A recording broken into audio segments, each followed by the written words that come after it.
11th question ये आता है कि मुश्किल समय चक्र, मुश्किल लाइफ साइकिल को किस तरीके से बदलें। कई लोग कहते हैं कि हमारा समय कभी ठीक ही नहीं होता है, कोई कोई कहते हैं कि ये समय चक्र जो है ये हमारा ख़त्म ही नहीं हो रहा, लाइफ में परेशानी बनी ही हुई है। और अक्सर ये होता है कि सेम परेशानी लाइफ में बार बार आती ही रहती है।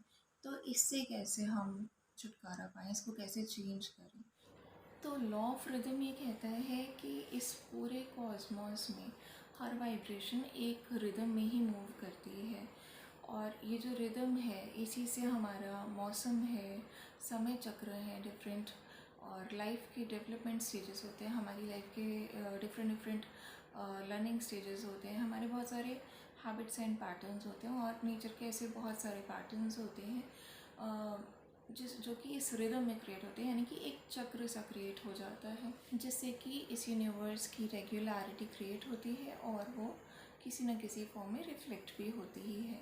तो अब बात जब रेगुलरिटी की हो रही है तो इट्स वेरी इम्पॉर्टेंट कि हमें समझें कि इसी के तहत लाइफ में ups and downs, highs and lows लगे ही रहते हैं। तो इट्स वेरी इम्पॉर्टेंट कि लाइफ में जब भी इस तरीके की रेगुलरिटी हो रही है कि सुख के बाद दुख, दुख के बाद सुख, highs and lows, ups and downs, या जो हमारा माइंड सेट है ये कभी पॉजिटिव नेगेटिव ये लगा ही रहता है, ये रेगुलरिटी हमेशा चलती ही रहेगी। तो इट्स वेरी इम्पॉर्टेंट कि हम किसी भी सिचुएशन को बहुत ज़्यादा एक्साइटेड होकर या बहुत ज़्यादा एंग्शियस होकर हैंडल ना करें। कोई भी सिचुएशन है, हमारा बैलेंस रहना बहुत ज़्यादा इम्पॉर्टेंट होता है, जिससे कि हमारी जो खुद की रिदम है वो अच्छी बनी रहे। तो कोई भी टफ सिचुएशन को बहुत ज़्यादा एंजाइटी से हैंडल मत करिए, और कोई भी हैप्पी सिचुएशन को बहुत ज़्यादा एक्साइटेड होकर एकदम से उसमें कूद मत पड़िए। बैलेंस में रहना बहुत ज़्यादा इम्पॉर्टेंट होता है।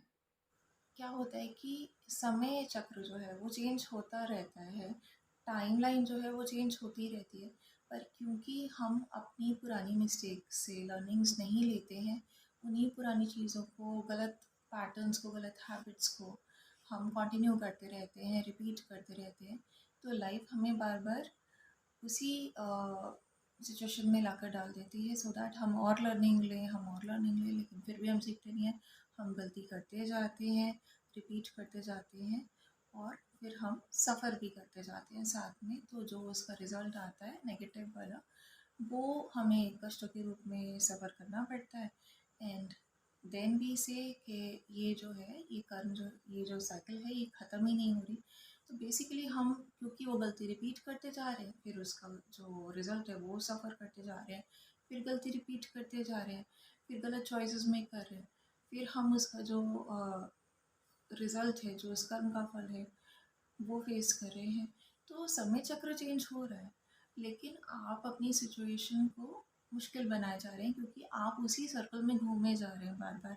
आप उससे चेंज नहीं कर रहे, आप अपनी वाइब्रेशंस हाई नहीं कर रहे, आप अपनी चॉइसेस ठीक नहीं कर रहे, आप अपने कर्म ठीक नहीं कर रहे, आप अपनी सोच ठीक नहीं कर रहे। कुछ ना कुछ गलती आप कर रहे हैं, जिससे कि आप उसी सर्कल में घूमते जा रहे हैं।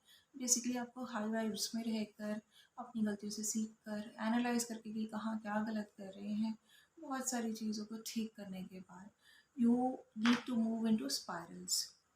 ठीक है, सर्कल में ना घूम के आपको स्पाइरल्स में घूमना है ऐसे, और उस समय चक्र से धीरे धीरे धीरे धीरे बाहर आना है। तो दिस इज़ वेरी इंपॉर्टेंट, और ये जो चीज़ है ये सिखाता है हमें लॉ ऑफ रिदम।